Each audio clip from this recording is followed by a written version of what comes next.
Pagka lumalabas ako dito, parang hindi rin ako lumalabas eh.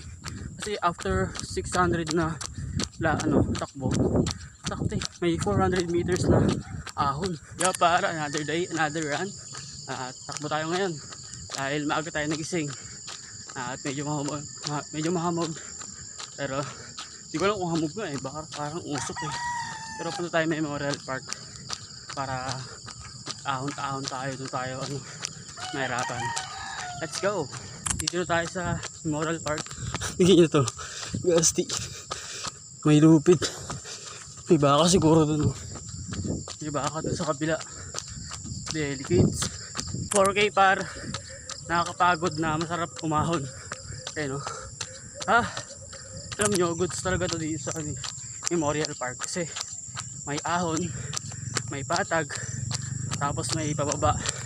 Kaso lang, yung pababa, tignan nyo, puro lumot yung pababa. Yun lang ang mahirap.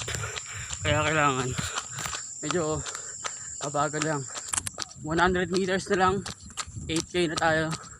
At after nun, labas na tayo dito, pauwi na. Pagka lumalabas ako dito, parang hindi rin ako lumalabas eh. Kasi after 600 na takbo, sakto may 400 meters na ahon. Wala rin, parang dito rin ako. 10K par. Hindi ko sure kung nabit ko yung last 10K na tumakbo ako doon, pero bahala na. Ang importante nakapag-exercise tayo ngayon, di ba? Ayos yun. So yun lang, maraming salamat sa pagsama. Hanggang sa muli, huwag nyo kakalimutan, palagi ko na itong sinasabi, takbo lang and I shall return.